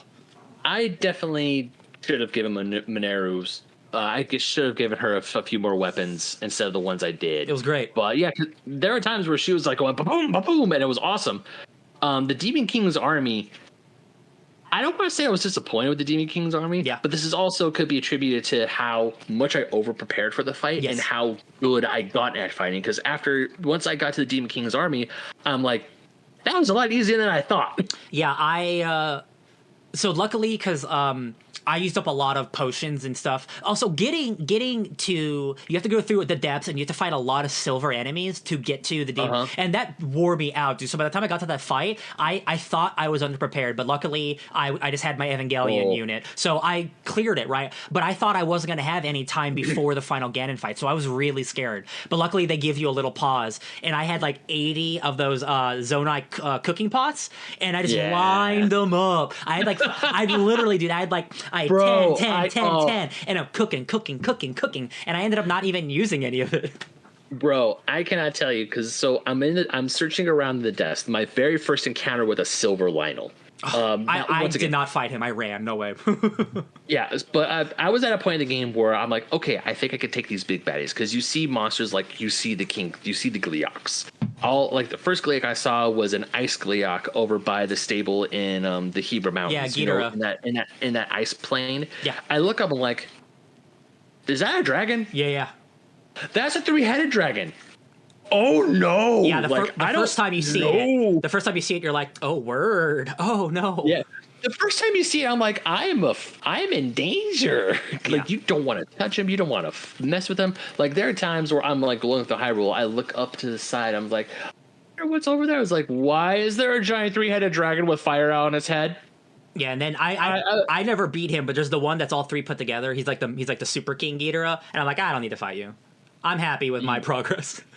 Yeah, but then once I finally, I will not lie, with the Lionels and with the Gleeoks, once I got to a certain point, because obviously you have to fight them. You fight them eventually. Mm-hmm. You don't have to fight them, but when you do, and you realize that you can beat them. Yeah. Oh, I went hunting. There's right after I got all the shrines, I was silver Lionel hunting. Oh, sure. Because I saved the Lionel horns, the silver Lionel horns that essentially turn your sword into a giant katana. Yeah. And I'm like, I'm gonna wreck some shit. I'm gonna wreck it. Yeah, I was hunting Lionels like no one's business, and I will not lie. I went even the Gloom Hands. First time you see the Gloom Hands, it's hard. There are times where I'm going up I was going up to the Lanayru Mountain to the Spring of Wisdom. Mm-hmm. There's Gloom Hands that pop out of nowhere, going, "Ha! Surprise!" I ran. I was so scared. Oh yeah, because they're freaking terrifying, and they're tough at the beginning. Yeah. And then once you figure out, it's like, oh, Dazzle Fruit them, Bomb Flower them, Master Sword against Phantom Ganon, easy peasy lemon squeezy. Absolutely. Now it's like, I see the Gloom Hands, I'm like, bring it on. Yeah. I loved how I went from, OMG, I'm scared, to bring it, bitch. Absolutely. And again, that's what a great power fantasy, it's what a great game that gives you like power over time can do. Like, it makes you feel strong. Yeah. I have one final thing I want to talk about before the ending, and it's getting the band back together, which is probably my favorite set of side quests. That was one of my favorite. That was one of the quests I wanted to talk about. Absolutely. That was one of my favorite. When we talk about stuff going on in Hyrule, like obviously talking with Penn and doing the news stories around, talking to people who are reading the Lucky Clover Gazette, it makes Hyrule more lived in. That's what I was saying about how much I love this version of Hyrule compared to Breath of the Wild. Breath of the Wild, people are afraid, they're scared. There's a giant goo monster over the castle and it's been there for 100 years. We don't know what's going to happen. And then you go, and then you talk to, like, there's this traveling troupe of performers who like to go to the stable trotters. They just want to make people happy. They just want to make people happy and play music. And it's so awesome to do that. So awesome to help them with that. Yeah, there's I don't remember, just like 4 or 5 band members that you get back together, but I remember the first one that I found was a dude's trapped in a hole and his cart was broken, and you had to fix his cart and bring him back up. And I'm like, this is just a nice, cute quest. And then like you slowly get the whole band, and they're like, oh no, and when they're all together, like, oh, the cart's broken. How are we gonna get to the Great Fairy? Because you need them to unlock the Great Fairies to upgrade your armor. So like, you know, you have like, oh well, here's a horse. They're right at the stable. They have a cart, and they all get on, and they're playing music as I jot to the fairy, and I'm like, this is great. The world's about to end, but I'm having a great time. Yeah. Also, another side quest that I actually enjoyed just because the citizens of Hyrule, their lives kept going forward. At first, I thought I was annoyed by it, but it was the CC side quest in Hateno Village, where essentially you have an election. Oh, yes! The election in Hateno Village, where you have the fashionista and the mayor, they're butting heads, and then they realize that both of them, like, they never forgot their roots. Like, Cece came back to Hateno because she missed the veggies. She wants to eat her vegetables. Eat your vegetables, kids. Very good subliminal messaging on eat your veggies. It's so funny because, like, the point of it, it's like, oh, you need to get dirt on your opponent, right? And when you get the dirt, it's just like, oh, she likes eating vegetables. Yeah. Like, that's what's bad about it. It's like, that's so cute. Yeah. And then when you look to the mayor's like, I can't lie. I love how Hateno Village has grown because of your brand. Yeah. Because of your clothing brand, people want to come to this village, and and the village is growing. And also, it just makes... It doesn't break my heart, but it makes me smile a sad smile when I go back to my house that I built in Breath of the Wild. And there's this little girl waiting for Zelda to come back home, and she's always there after school. Although, I won't lie, it's kind of funny because like, this is Miss Zelda's house. I'm like, no, this is my house. I bought it. Listen, Nintendo will never admit that they're a couple. No. But, like, no, they won't. Zelda has been living in Link's house.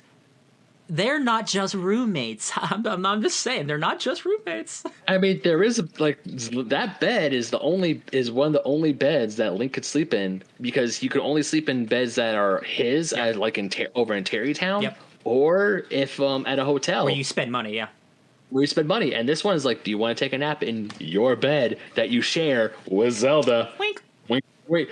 Zelda 100% all the way. But I just love that scene, because at first I was like, oh, this is going to be annoying. I'm not going to like this side quest, but I'm just doing it because I need to get some shit done. I just want to get side quests done. Yeah. And I cannot tell you quite a few side quests where I'm like, okay, this is a little bit annoying. It's fun. Like, I know I've talked about doing the side quest with Pen. It was just funny seeing a chicken turn into a Yiga Clan member. Did you do the quest where there's the old man standing in the frozen? I don't remember where it is, but he's an old man, and he's standing. The endurance guy, and he's like, I'm old as shit. You can't outlast me, Link.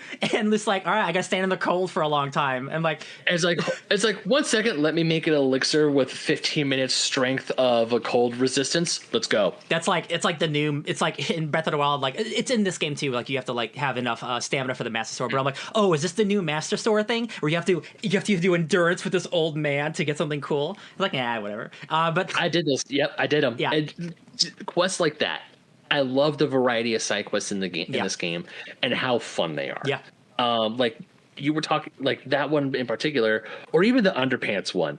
It's so stupid. Oh yeah. So Zelda told all of us to walk around in our underwear, like.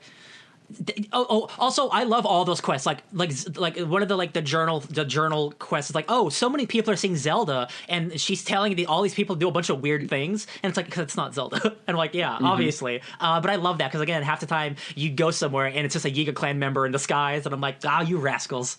Oh, there's a side quest in the Dueling Peaks where Zelda got kidnapped. Yep. And it was a Yiga Clan trap. Yeah. And I'm like, and I'm looking up, and I'm just like, this is.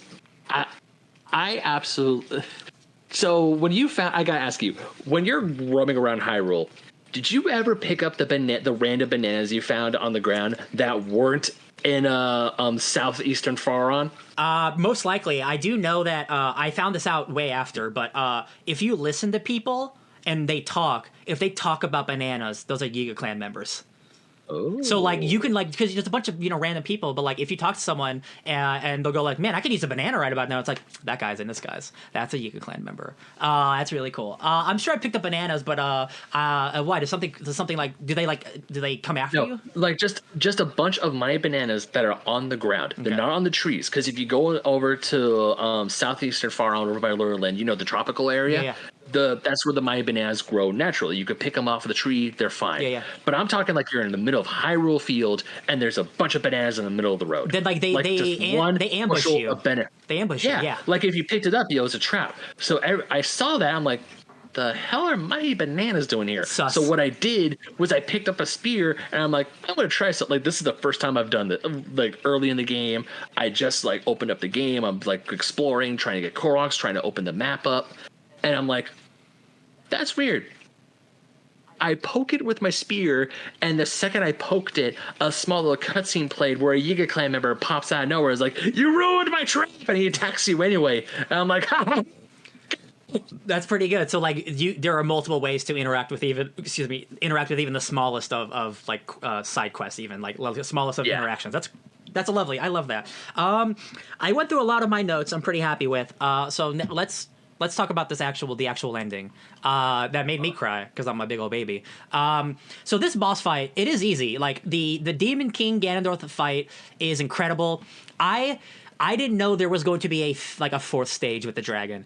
I assumed, even though this is a game about sky temples, I should have assumed we would be rising to the top somehow. But this final boss, where there's like 3 phases of Ganon, I'm like, man, this is tough. This is a great Dark Souls-esque fight where it's 1-on-1, and then it becomes like you lose all your team members and then they come back together. Like, yeah, the family's here. I loved it. I thought it was great. How did you think about this? The duel section with Ganondorf. I loved it. It was. The fights with Ganondorf, both in this game and the first time I fought him like ever in any Zelda game was in Twilight Princess. Mm-hmm. They're duels. I love how you can't just swing wildly. You have to be methodical. You have to be careful. I was very surprised with how many times, like just regular Demon King and Ganondorf, I kind of felt like he was a pushover. Uh-huh. I mean, I was doing a bunch of flurry rushes. I got really good at doing flurry rushes. But then when I was fighting the revitalized Demon King, when he's real Demon King mode, I'm like, huh. He can do the flurry rush dodge too. That's what got me. The first time he does the flurry dodge rush on you, and I'm like, oh my god, he's a real boss. Oh my god, yeah. I'm not saying that the other bosses aren't bad. It's just a lot of this. They're not difficult. They're not difficult. Zelda bosses are more puzzle bosses because you have to figure out. There are steps to it. This is not a puzzle boss. It's more like a fight with a Lionel, but a really strong ass Lionel. Yeah, like the boss, the big bosses that we fought in the temples. Those are more about finding the weak points. It's not so much a 1-on-1 duel. The Octa one, you just like, oh, you got to put water on this dude before you hit him. Like whatever. Yeah. Like this is like an actual 1-on-1 fight.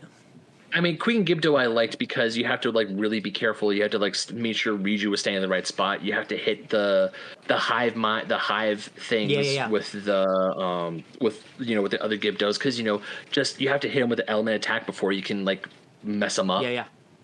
But the fight with Demon King Ganondorf, and we were talking about how when his health bar just kept going all the way. I audibly said oh, fuck off, man. What? I was just like, okay, cool. Second phase, another phase. I was expecting this. Stop. Yeah.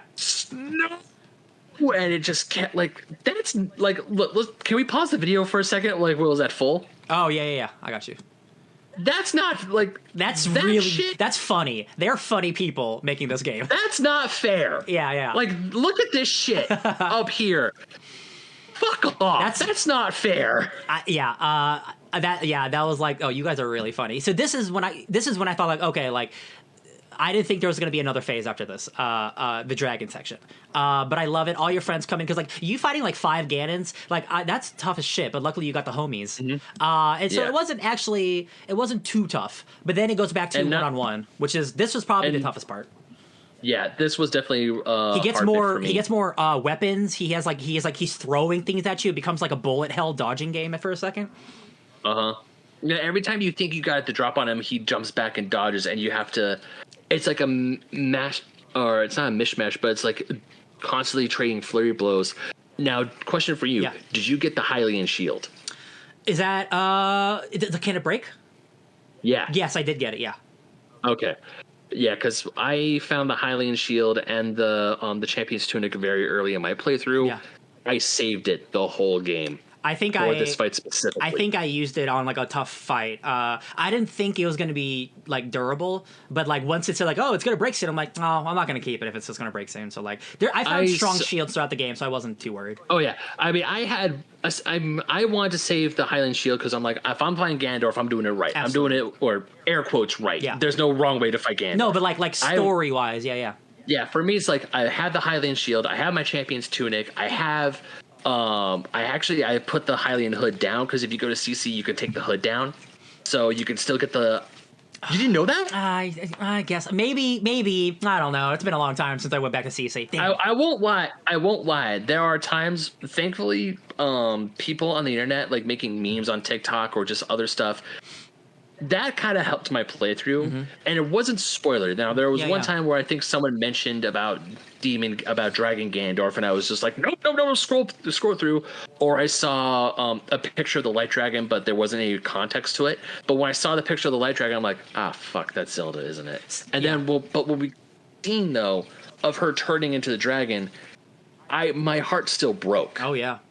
Like, when I got to this part fighting Ganon, I wanted so bad just to yell at him, give her back. Yeah. Like, I can only think that's what Link, like, if Link talks in this game, that's what he's saying when he's fighting Ganondorf. Oh, yeah. Is give her back. Yeah.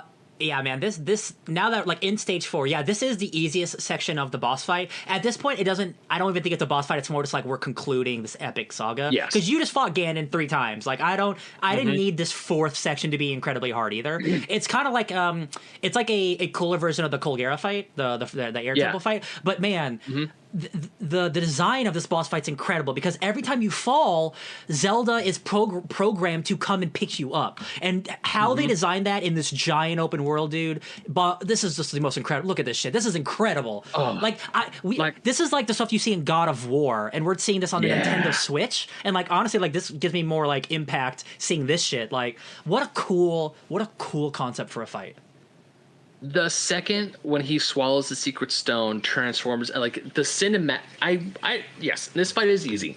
I call this more cinematic. And like you said, this is a good ending. This is a good thing to end at, where it's like you had this entire journey, like seeing Ganon swallow the stone, his eyes, like when like in the Dragon Tear, or the Dragon Tear memory, where Zelda swallows the stone and she yells, "Protect them all."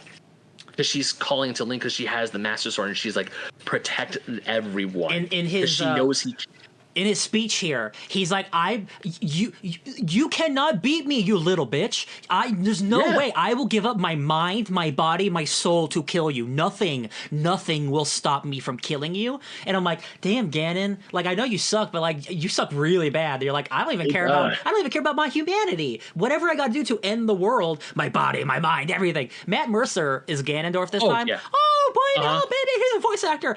Like, I don't think the voice acting in this game is particularly great, if I'm being honest. I think Zelda is kind of flat a lot of the time, and maybe that's by choice.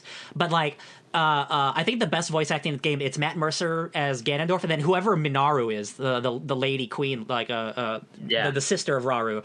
Like they were giving stellar performances that I kind of wish everybody else captured, because everyone else kind of feels like, oh, we're anime protagonists. You know, like, I love Tolan and I love them, but they're very much like, Gorsh, you know what I mean? Like, Ganondorf was like, yo, I got your present. You feel like a bad man. Yeah. Like, I mean, this scene right here was just, I mean, not only did it give me flashbacks to Tears of the Kingdom, Breath of the Wild, with, you know, when you see Calamity Ganon come out, and you kind of get, like, the sense of, like, oh, that's where Calamity Ganon came from. Yeah. I mean, now, obviously, because this is a whole story, and Nintendo sometimes when they tell Zelda stories, they're not very good at like tying everything together. With a franchise that's this long, it deals with so much time stuff. Like, it's almost impossible to. It's almost like comic books. Like, there is no real concrete A to B to C. You just kind of have to like go with the flow. At the same time, I don't care. Yeah. Because seeing this, I'm like, oh, that's where the calamity came from. Because once again, Demon King Ganondorf was sealed for tens of thousands of years. So obviously his evil probably just turned into Calamity Ganon. And it makes sense that it's like, what do we call this thing? Ganon? Because of Ganondorf? And you know, that's me trying to like string theory it. Yeah. But this scene right here, just seeing the demon dragon, I'm like, shit. Yeah, I was like in awe. Again, it wasn't difficult, but like I didn't need it to be. Like, I was just like, this is like almost like playing like the final cutscene of a big gaming moment, but I'm playing the cutscene, and it's incredible. And yeah, Zelda comes and picks you up this entire fight. Let me just scrub to the end, which is incredible. The final drop down, dude. I was like, like, it was so cool, dude. Like, I thought I was gonna go into his mouth for a second. Me too. Yeah. Incredible final section of this game. And yeah, this part is great. This is all great. This is beautiful. You know, he blows up, but then it's this stuff. It's here. It's when Zelda's falling, and it's you having to catch her.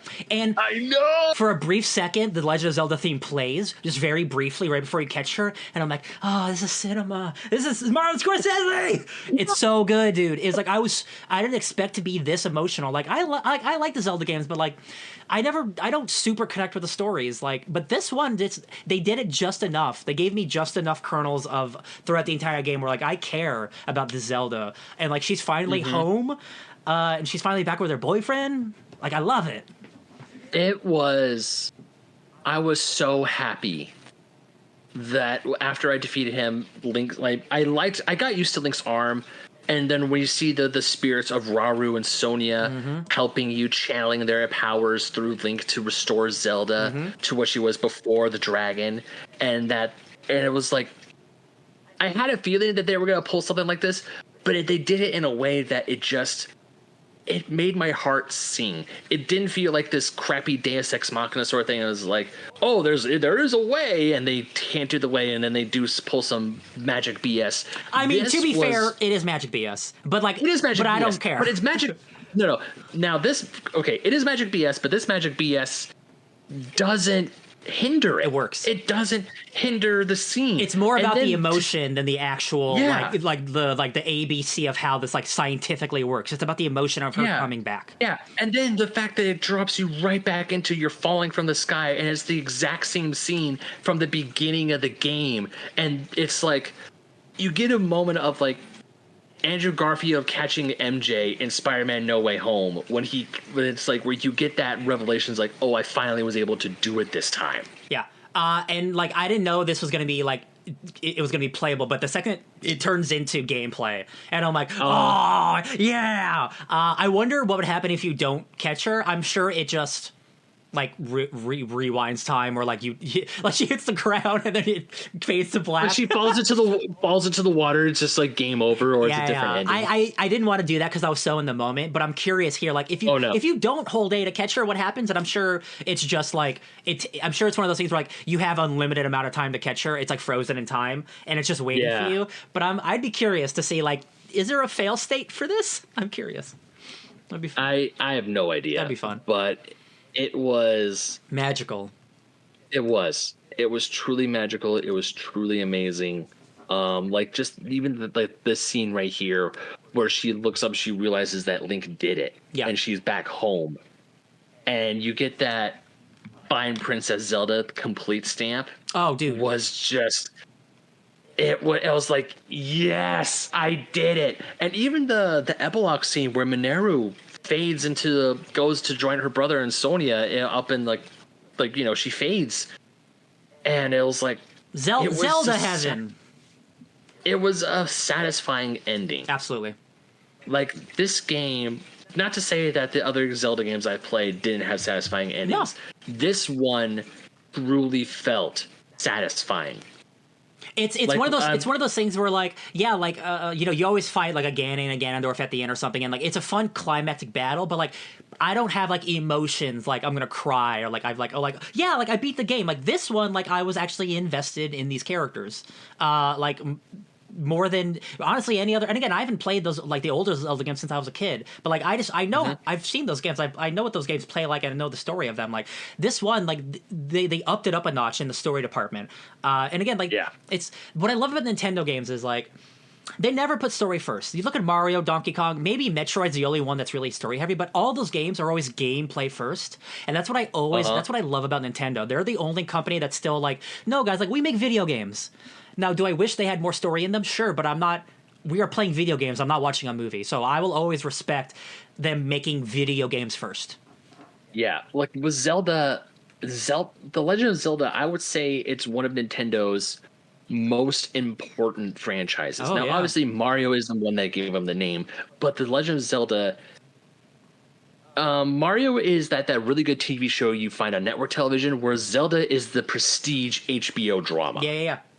Whereas they put their heart and soul into every Zelda game.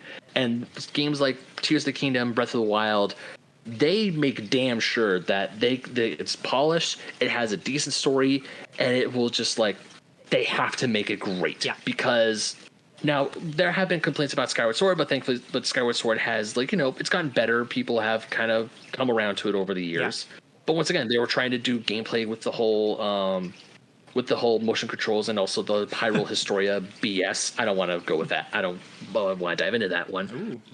But with Breath and Tears, not only did they find the secret sauce, they created a new recipe of secret sauce that's even better. Yeah, and they've said, Nintendo said, like, this format of Zelda is what they're doing going forward. Now, I don't think the next game is going to use the same map. I think it'll be a new game, but it will be an open world game. And I didn't think they could improve on Breath of the Wild, but like they did so much for this game. There's so much more gameplay and design and like technical shit happening. Like now I don't know how you top this. Like, how do you top being able to create whatever vehicle you want? Like, I don't know. It's so exciting. Hopefully they don't go, oh, we just have to copy and make better what they did before. Hopefully the next game is, for me, like another Wind Waker where it's on the ocean and you could customize your boat potentially, or just do more island hopping. Like that stuff, like that really intrigues me. Like I do not want them to go back to old school Zelda, which are still great games, right? Like I love those games, but like I love what they've turned Zelda into, and like I'm so excited for them to start fresh, because like, again, as much as I love this game, it is working off an old game. What are they going to do when they have something like completely original? And that's like, and especially on HD hardware for the next Switch. Actually, like high definition. Oh shit. Yeah, what I have to say, like old school Zelda, as in like top down, Link to the Past Zelda, those were great when Nintendo was having a home console and a handheld console, because those games, like Link Between Worlds, worked perfectly on the Nintendo 3DS. Like absolutely fantastic. And my favorite Zelda game is Link Between Worlds. But since Nintendo is not making those type of games or those systems anymore, they really have to. I don't want to say they have to step it up, but I do think that they have to innovate. They have to innovate. Yeah, they have to innovate. But when they do want to bring something new, as I will praise Link's Awakening to high heaven. Link's Awakening was such a fantastic remake. It was so cute. It was in a different style. It was adorable. It was something that, yes, it harkens back into older Zelda game, but it's an older Zelda game with a new coat of paint, and it's just pretty and it's fun to play. Like one of the things I want to talk about with the emotional gut punch, I don't know if it's because it's the first Zelda game I ever played, so I really did feel emotional connection. But after I got to the end of this game and you see Monero going away, or and when Zelda looks and says, "I'm home," I got the emotional gut punch when Midna says bye and breaks the mirror of Twilight in Twilight Princess. Yeah. Now that, you want to talk about an emotional gut punch for the very first Zelda game I've ever played? There you go. Yeah. Twilight Princess was good. Twilight Princess was good, and I don't want them to go back to Twilight Princess and make a Twilight Princess 2. But the stuff they do with the deaths, you can do some stuff for the Twilight. Just saying. Yeah, I love that they've created like, we're not just gonna have a world, we're gonna have like multiple levels of a world, and like that's something I hope that they keep around. Like again, I don't want it to be like this world again. Like we have to change it for 3. You know, we can't keep doing the same thing over and over again. But I'm just so excited because whether you're looking at the game or you're listening to interviews with the developers, like they're excited about this new format because like it gives them so much freedom to just kind of do whatever you want. You could still have the quirky Zelda quests that all the games have, but also the games can be mechanically dense. Like this Zelda game on the Switch is like more mechanically dense than pretty much almost every game I played this year. Maybe except Baldur's Gate 3, because there's a lot of systems that work, but like just the amount of freedom that you could have on this tiny little Switch game is just it's truly bananas, and like it's really special. It really is, and it just shows how there's wizards working at Nintendo.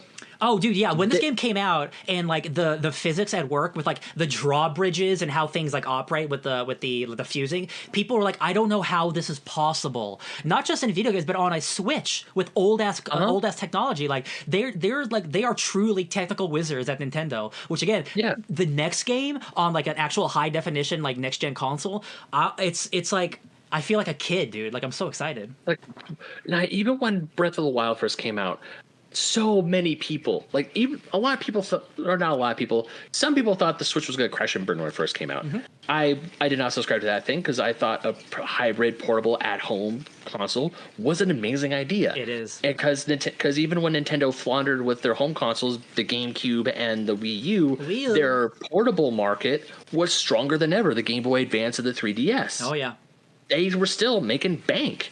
And they can still prove that they were making amazing games. And that's like, hey, let's take these two things that we're really good at and combine them, and ta-da! One of the highest selling consoles, and I'm pretty sure, I have a feeling that it's almost going to overtake the PS2. If it does, holy shit! But I know it's either the third or the second highest selling console. If they release a new Switch next year, that might start to dwindle because people love Nintendo and buying new stuff. Gosh, like it's a game neither of us have played, but if you look at the new Mario game, Super Mario Wonder, that is a traditional Mario game, but it is completely dogs. Hey dogs, what up dogs? Completely flipped on its head. Like that's like I've seen enough of that game to be like, there's full dialogue in this game. The dogs are going crazy. I'm sorry. It's all right. You were saying there's dialogue, but also there's different things like mechanics with the badges. At least so I've heard. And of course, you got the different wonder effects. It is a regular 2D Mario game. But they're trying to do something new with it. Exactly. Yes. They're not just doing new Super Mario's Wii U 2. Like it's not just the same game again and again. Yeah. Which actually, I won't lie. Those new Super Mario Brothers games. First one was really good. I do have the second one because I'm going to give it a shot. They did try something different with having make it like get as many coins as humanly possible. While it's not the best game, it's serviceable. But then with the ones for the Wii and the Wii U, and even when they remade it for the Switch, it's like, yeah, this is just the same thing. I mean, cool. You added a new character. You look over at Wonder, and you're like, oh shit, you actually tried. Did you play? And the same, did you play Bowser's Fury? I did. I love Bowser's Fury. Yeah, was great. That's a new type. That's not a traditional Mario experience either. Mm-hmm. Yeah. New Super Mario 3D World, once again, a game that came out of the Wii U, didn't sell well because it was on the Wii U. On the Switch, it sold gangbusters. I played it twice with my fiance and friend of the channel, Grayson. I absolutely love that game. It was really fun. But Bowser's Fury was great, and I cannot. And of course, Mario Odyssey is still a banger to this day. Oh yeah. I am itching for a new Mario Odyssey style. I have a feeling that Bowser's Fury was like an experiment, which people really liked. Yeah. So I think the next Mario game is going to be like a giant ass version of Bowser's Fury, basically, which is really cool. Which is really cool.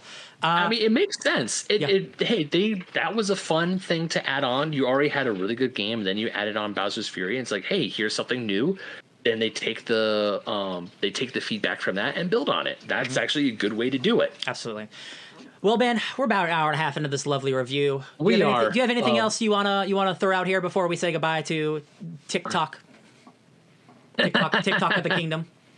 Topic or whatever it is. While the game has some issues, mostly with some of the fusing, some of the mechanics are, they're dated. There is a bunch the depths could have been a little bit more. I do like them. They are scary to explore, but a lot of it is bare and empty. Yep. But you do get some really good surprises. Like the first time I found a Coliseum, I didn't know what was going on.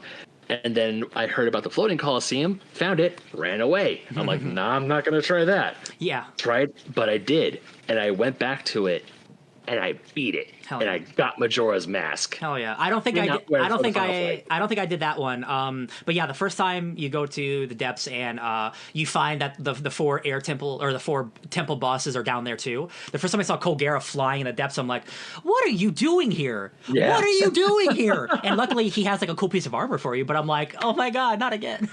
The same with the first one I found was Muktarok. I was like, what are you doing? My same reaction is like, what are you here? Yeah. Queen Gibdo. I'm just going through the depths. I look up, I was like, the fuck is that? I know we're going to end it soon, but did you know? So in the final boss when all four of the guys show up again, the four bosses show up again, and then all your homies are like, don't worry, Link, we'll take care of him. I do know this. If you don't have them, you have to do a boss rush. nuts. That's like an extra like hour of gameplay having to fight those 4 guys again. Like, oh my god, I would have been like, this is so much. This is so much. That's why you have friends, baby. Uh-huh. Love it. This is what I love about both Breath of the Wild and Tears of the Kingdom, because you can play your way. And I mean, yes, we've all played the game. So many people have played this game, but every single one of us has played the game differently. Oh yeah. And people could be like, you know what? I'm just gonna 3-heart Ganondorf. Let's boss rush. Let's rush it. I'm gonna go get a bunch of weapons. I'm gonna try my best. Oh my god, I can't Probably even. Gonna fail. I've never because I didn't want to get spoiled, but I've never seen a speed run of this game. Now I'm extra curious because if you don't get your friends, you got to do the boss rush. And like, damn you. Oh, actually, I do know this. There's a wall skip that you could skip through the wall and don't even have to fight them. I did read about that. So there is a way to speed run this game without having to like add on an extra bunch of time. But now I'm gonna watch those speed runs because that's a good time. But where's the fun in that? Well, I mean, there's speed run, but there's like a bunch, there's like glitch lists where you have to play it as intended, or there is like a glitch one. So like, there are different types. So it just depends on what type of speed run you want to do. Yeah, but because even when I was playing Breath of the Wild, I saw the 4 temples, I saw the 4 Divine Beasts. I'm like, I'm gonna go there. They helped with my fight with Ganon, with Calamity Ganon, immensely. Now, like, when because I think it was a friend of mine who said, hey, if you didn't beat the temples and you went to go fight Ganondorf, you have to fight all 4 of the monsters. That's crazy. In a row. That's crazy. And I'm like, oh, that would suck. I would hate life if I had to do that. Yeah. The only I like fighting Colgera because that's like relatively easy and fun. You lots of wind and you spike down. I don't want to fight those 3 other guys over and over again. Yeah, it's a little too much. Especially Monterok, he sucks. Yeah, I do not like him. I hate him so much. I like that he's like a shark sometimes, but like, yeah, that's like a bad boss fight. Yeah, especially if you don't have water and you have to rely on Sidon. You have to wait for him to recharge. What if you miss? Yeah. It's it could be a problem, but still, it's like the thing about Tears of the Kingdom and Breath of the Wild. It's trial and error. And so many times have I tried to approach a problem, like even when I'm helping Addison, I'm thinking, okay, maybe this will work. It falls down. Okay, it fell down this way. Let me get some support here. Or even when I'm trying to go do a raid on a whole bunch of enemies, and I'm like, they roll a giant ball at me. Let me use my rewind feature so the ball goes back and attacks them. Oh my god! Did you do that on the taluses, the rock taluses? If they throw their arms at you, you recall and it hits them back, and then they fall down. I'm like, man, I don't think I didn't do that, but what I did do was I got under them, ascended, and then I took out their weak spot. It's so good. Those I loved those talus fights so much. That's so fun. I love just big. Anytime there's a Hinox on a bridge, that's where I tested all of my Zonai equipment. So there's little like little drones that you can send forward. So I have like 5 drones, and they each have a cannon, and they each have a Tesla coil, and they each have a fan. So they just run forward, and the Hinox would die like immediately. It was, man, this game's experimentation is so great. Yeah, and. Because every time I found a Hinox, I just went the way I normally would: shoot the eyeball, stab it a bunch. Yeah. And there's no wrong way to do it, and that is that is like the best thing about this game. Yes, there are problems here. Yes, there are valid criticisms that do kind of make me waver on whether this game is Game of the Year worthy or not. But then when we keep talking about stuff like that, where it's like you sent out an army of drones, I was the army. Yeah. There is the answer of how do you play this game is yes. Yeah, 100%. It's like, can I do this thing? Yes. Can I fight this guy? Yes. Mm-hmm. It's like, is there a certain way to fight this guy? However you want. Yeah, whatever gets that health bar down, baby. Do what you need. So yeah, I mean, look, Baldur's Gate 3, I've been jonesing to play it. You all know I've been jonesing to play Final Fantasy 16. But this game was worth the money. Oh yeah, dude. Now, I was lucky enough that one of my good friends, friend of the show, Jeff, he gifted me this game. He gifted me the game, and I'm so thankful for that. But even if I was to buy it myself, I would be like, this game would be worth every penny. Absolutely. because of just how much there is. I had 180 hours into it, and there are times where I'm like playing this game. I was like, why am I wanting to go after and collect all these things? I'm not a completionist. It's just fun. I want to beat it, but yeah, it's fun to explore. It was, and then when I just went hunting Lionels, having all my weapons had silver Lionel heads, silver Moblin horns, silver Bokoblin horns. I had the strongest Zonai swords with the Captain 4 parts. I love the Zonai robot parts that you get. I used a lot of those. Yeah. Oh man, I even fused a silver Lionel horn to the Master Sword before my fight with Ganondorf. And because you could fuse stuff to the Master Sword, and I did not know that. You didn't know that? Well, because I thought it was like, oh, it's the magic. It's like it's the one. I assumed it was like you couldn't mess with it. You can fuse parts to it, and it heightens the attack. Okay. So the sword takes the look of it for a hot second, but then it fades away, and it's the Master Sword proper. Okay. Well, I still beat Ganon's ass. Oh yeah, Yeah, and also one thing I do love about that final boss fight is the Master Sword never runs out of energy. Oh my god, that would be so awful. I didn't want to use the Master Sword and then switch to like a random sword I own. I was fighting him, and well, there's this great meme early on when it said the Hylian shield is badly damaged. Someone's like, "Say psych right now." Say psych. Yeah, that's what I was kind of hoping. I was kind of hoping it was like the Master Sword where it wouldn't break, but it happens.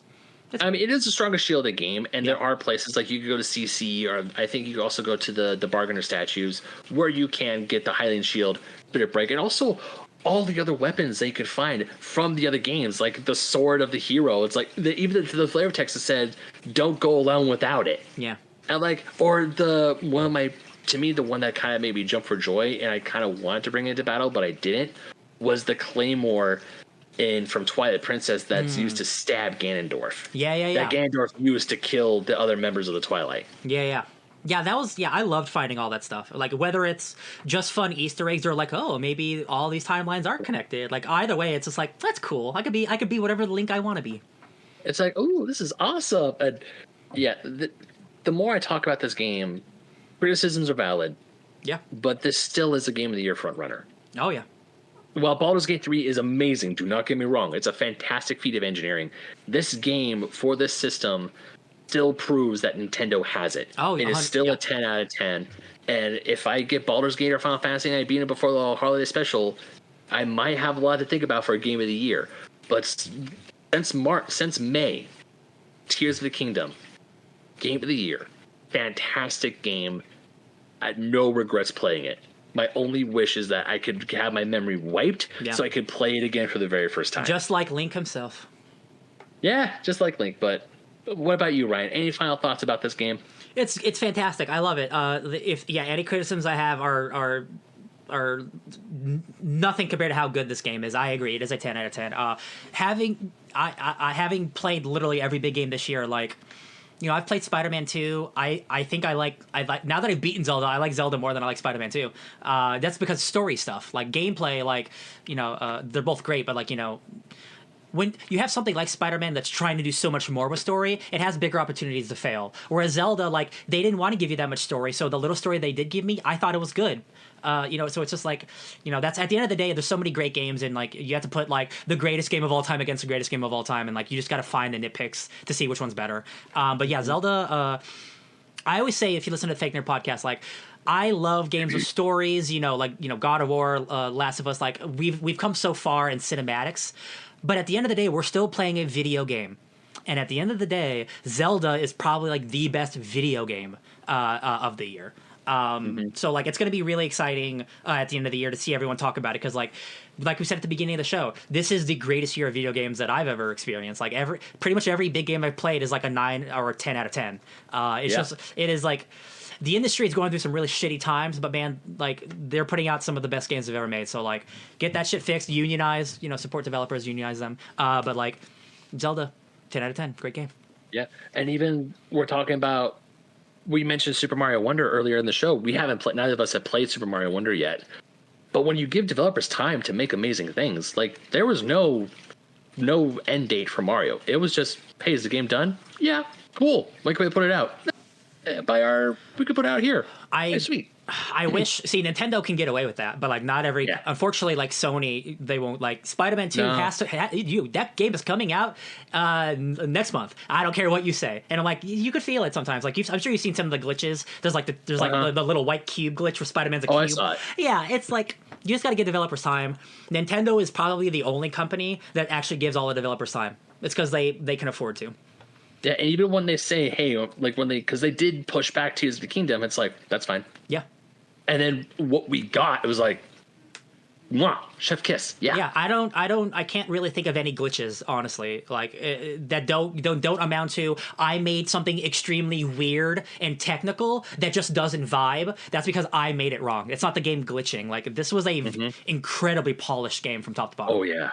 100%. I mean, yeah, a few frame rate drops here and there doesn't ruin the experience. The game itself is still fantastic, and it's seriously, what kind of magic does Nintendo put into those Switches? It's just hardworking developers who care about their projects, and they have the time to deliver on them. Like if everybody, like I wouldn't say like work like Nintendo, because like I don't want every game to be like Nintendo games, but like just give your developers time, and they'll make masterpieces. You gotta let things cook. Let them cook. Yeah, let them cook. Oh, but the last thing I'm going to say, every time, not every time, but when when Link cooks, he goes, and like he sings a little bit. I'm like, that's cute. That's a little cutie. I love it. Apparently, it depends on where you're cooking. He'll sing different themes. Like if you're in the forest, he'll sing, because what you just hummed was the Saria, the Lost Woods, the da da da da da. Like he'll sing, like depending on where he is, he'll hum different tunes. I love that. It's just, little tiny Easter eggs. It's like, hey, and I bet people are still going to discover more and more Easter eggs throughout this lifetime. Like this game has been out for months, and people are like, I never knew this. Like I told you could add things to the Master Sword. You didn't know that. Yeah. And how many, over 6 months possibly, that we've been playing this game? Yeah. That's amazing. Yep. I mean, yeah, this game is amazing. And I'm really glad I was able to talk about this with you, Ryan, because I was looking forward to the sequel for a very long time. Breath of the Wild, while it's not my favorite Zelda game, it is up there as one of the best. It was a Zelda game that was different, and it just checked all the right boxes, and I was so happy to come home and play it. Yeah. Same with Tears of the Kingdom. I stayed up way too late playing this game. There were times when we were recording Fake Nerds, and they're like, "So Ben, how late were you playing Zelda last night?" I was like, "Too late. You know the answer to that." 5 a.m. Because it was just that fun. And now that it's done, I definitely sat back and just took a big sigh. But it wasn't a sigh of sadness or a sigh of relief. It was just like, that happened. Like you just ate like the best like 5-course meal of your life. Rich. Yeah. So yeah, Tears of the Kingdom, 10 out of 10, game of the year. Hell Absolutely love it. Hell yeah. And I think that will do it.